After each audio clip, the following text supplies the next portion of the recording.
months ago, and they had built this elaborate and very nice service desk for folks coming in and getting things from the city.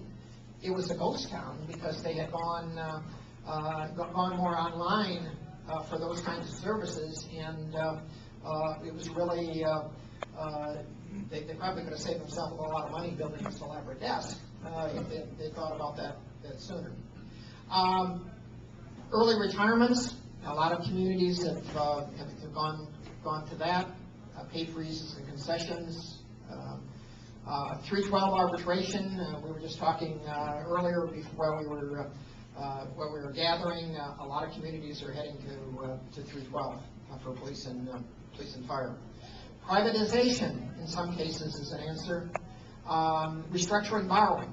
Certainly, with the low interest rates right now, a lot of the restructuring your financing is a service cost-saving idea. And check out our AgileGov database. On our website, we've got a section called AgileGov. And in that, there are a few hundred examples of cost-cutting and a few hundred examples of collaboration, how other communities have worked together to collaboratively share services. And step back and take a broader view of this issue. Why is governance and the kind of finding ways to make smart government work by working together across political boundaries so important to the economy? And all that I have been about in Michigan, with no discernible effects, have been what matters to our economy. And that's why I'm on the State Board of Education. You re-elected me 2 years ago, whether you knew it or not, so thank you very much. But human capital, our education system, we've got some great education leaders here. All of these issues we're talking about, including governance, are critical. So it's important to understand this reality. Why do we have so many townships and governmental units? It's a function of our history, which is wonderful. I mean, these states that you see were organized politically through the Northwest Ordinance when they were adopted into this country. And at that time, the Northwest Ordinance, copying the political organization of Pennsylvania, New York, and New England states, embedded certain values into the way we wanted to organize this territory. Those values are wonderful values. Chief among them is Jeffersonian democracy, government close to the people. That's why we created and broke it up into these townships. Also wonderful values is going to be free labor, not slave. We're going to value education. We're going to put a school in every township. There's room in a school by the Northwest Ordinance in every township. That's different. It's different from the South. So these values are what created this terrain, this political terrain that we inhabit today. And hence, this was from another presentation focused on Pennsylvania and Ohio.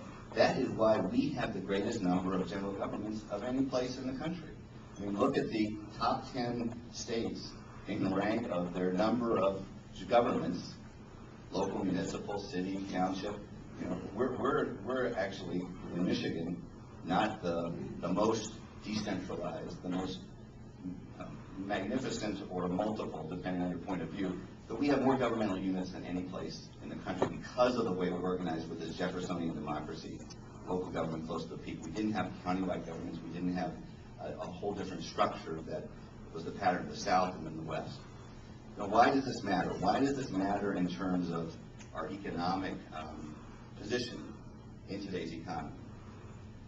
Well, the reality of this economy around the world is the bigger global cities, the big metros, are where the economic action is. We are not, Jeffersonian political organization, his vision was yeoman farmers, and at a time, 100 years ago, 150 years ago, most of us lived and worked on small farms or in small towns that serviced those farms.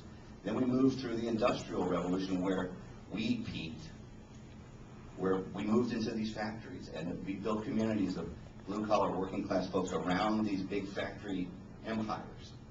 And now we're moving into an era where people are working in offices, hospitals, research institutions, engineering firms, law firms, financial services firms. We're doing the design, the brain work, and it's agglomerating in big cities. Great examples, Chicago and Toronto. These are giant metropolitan communities. Chicagoland and Toronto, they're thriving, they're diverse, they're multinational, they're winning in the global economy. We, as a nation, as a world, passed the point just this last year where more people on the planet live in urban areas than rural. So this move to urban economic activity centers is where the world economy is heading, where our economy is heading. Southeast Michigan is a giant economic unit. There are a lot of ways, but we need some more meaningful ways to incent shared services and or consolidation of our education, particularly non-instructional services. You know, there are a variety of estimates ranging from $300 million to $600 million in the MSU study, that if we were serious about that, that's how much we could save annually as a state.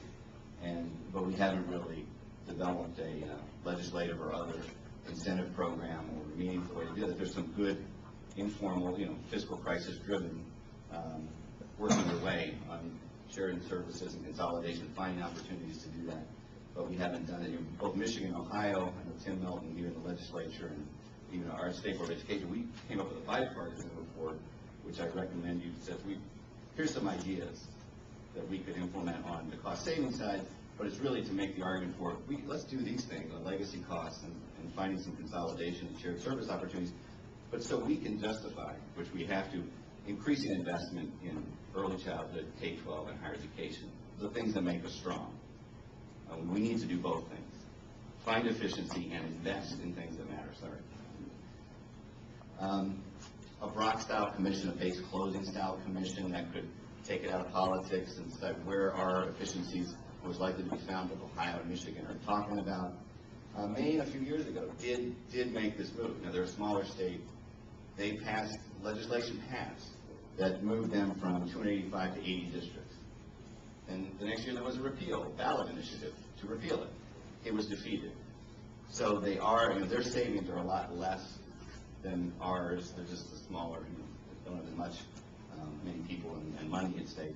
So that's one state where they did it through a legislative proposal. You see other communities, many of them in our region particularly, looking at this issue, and Binghamton is working on a confederation model where they're trying to basically, keep the mascots, keep the names, keep the schools, just let's run this thing as a confederation and find those shared management and service functionality at a regional level. Offerings and all the stakeholders and such. So this is really one aspect, and so we've been helping a lot of folks think about collaboration and actually help them implement. So I'm just going to talk a little bit about the background of municipal cooperation, what types of services are really conducive to that, what some of the challenges are, focusing primarily on the financial piece, what are some implementation strategies, and most importantly, really lessons learned. So I have been working with lots of communities to consolidate services over the past 3 to 5 years.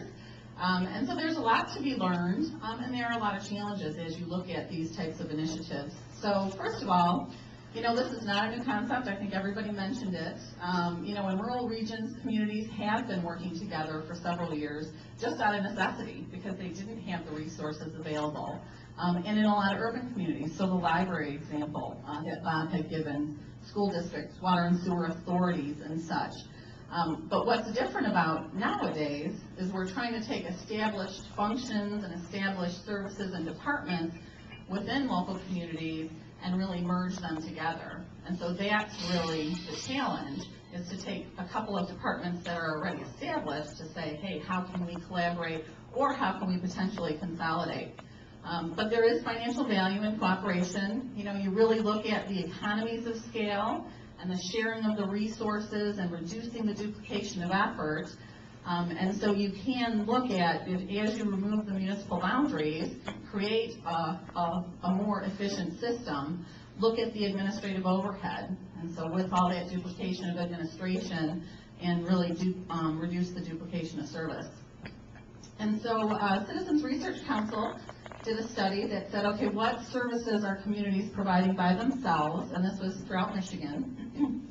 And so if you look at that, dispatch would be one of the low-hanging fruit type services that only 17.1% of communities provide for themselves. I will say in Southeast Michigan, a lot of folks do this service on their own.